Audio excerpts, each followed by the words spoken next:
Hey guys, it's me again with another vlog, and I'm walking the rain, so if I start rubbing the camera all over the place, you know why, it's wet. Anyway, today's vlog is mostly about learning and how we learn things.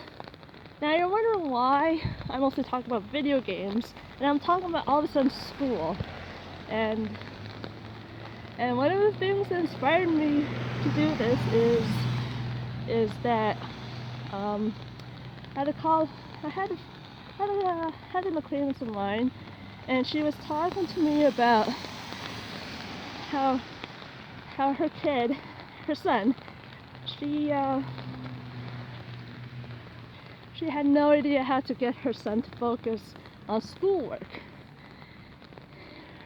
Her teachers are just as baffled too.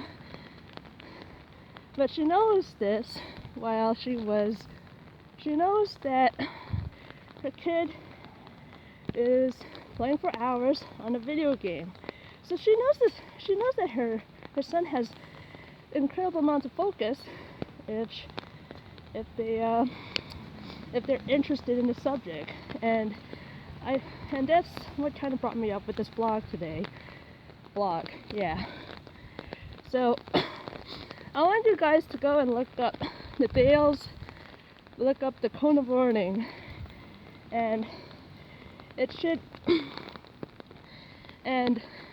outline like it's pretty much a triangle, and at the top, and it just talks about how we remember and talk and retain information based on how we learn this stuff. So at the top there, it's mostly like passive learning, such as reading, sitting unengaged in the lecture, and near the bottom is like actually doing stuff, teaching people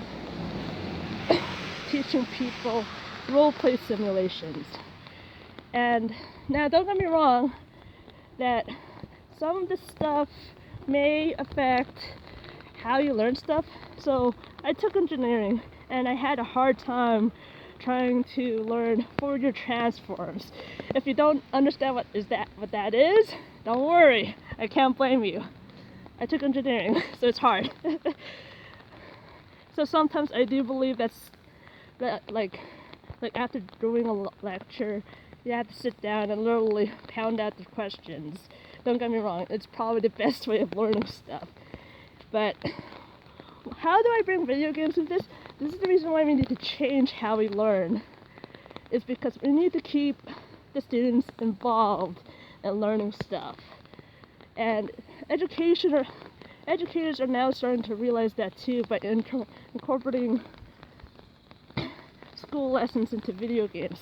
Like, they're now teaching basic math through video games, and kids love it.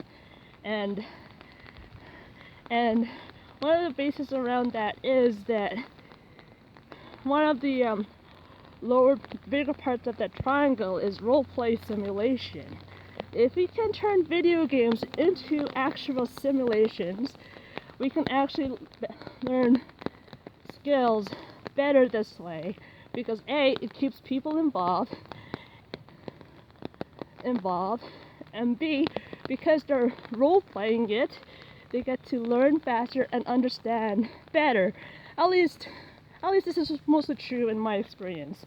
I was always a hands-on person, and I struggled a lot in the theory portion when I took engineering classes. I mean, like, if you look at even if you look at animals in the animal kingdom, they always play rough with each other. Play rough, they wrestle. Look at their dogs. Watch them play. This is them simulating hunting.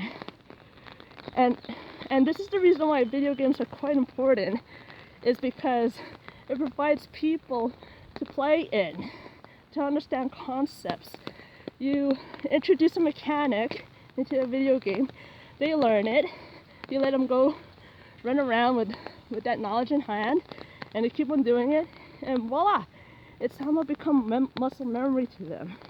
And this is the reason why I think it's important it's very important as to how we teach people skills. They need hands-on experience, and sometimes doing it in real life isn't possible because of either time constraints or maybe the environment is not safe enough. This is why I have pilots go train in simulators. Anyway, I do think there are more real life applications aside from kicking people into a simulation and say, go have fun.